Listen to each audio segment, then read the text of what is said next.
Atostogos yra prabangios ir geros atostogos. Tada, kai mes galim leisti sau daug,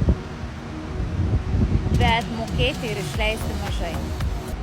Pamiršk Turkiją, pamiršk Ispaniją.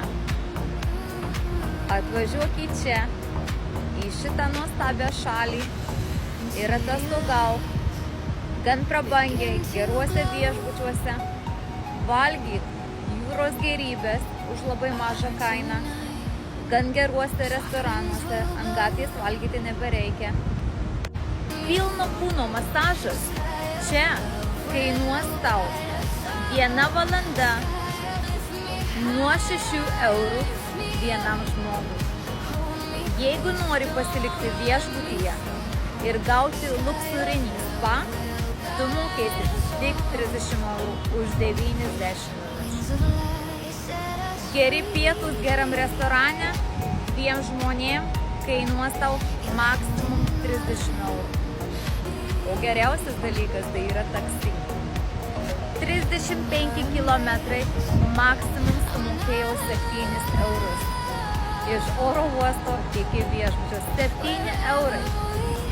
Pilnas, giluminis, veido valymas tau kainuoja 30 eurų. Lygiai tokį patį gausi Europoje už 290. O geriausias dalykas tai yra dantų valymas.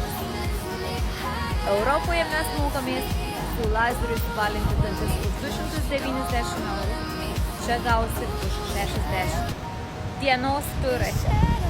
Aišku, reikia dienos turų, kaipgi be jų.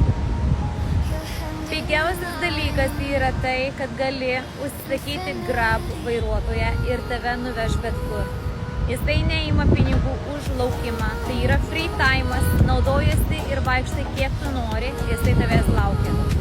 Maksimum sumokėsi gal 8 eurus, kur tave jisai nuveš ten kokią 30 km atstumą ir tavęs lauks valandą ir galėsi grįžti atgal. Tuo pačiu metu už tą patį turą tu sumokėsi, pavyzdžiui, agentūrai 40 eurų per vietorą. Tai nepamiršk, kad 40 eurų bus tik vienam žmogui per agentūrą, o su Grabu gali važiuoti 3 žmonės. Už tuos pačius 8 eurus per mėnesį ir atgal. Ir pats svarbiausias dalykas tai yra oras. Oras čia nuo lapkričio mėnesio iki, sakyčiau, netgi balandžio mėnesio yra wow. Tai yra nuostabus. Tai yra 30 laipsnių maksimum. Minimum vakare yra 21 laipsnis. Kai tau nereikia nei murkti savo prakaite, nei dūsuoti, kai tu vaikštai ir nepaėgi. Tai yra pasakiškas oras. Buvo pranašauta daug lietaus, bet mes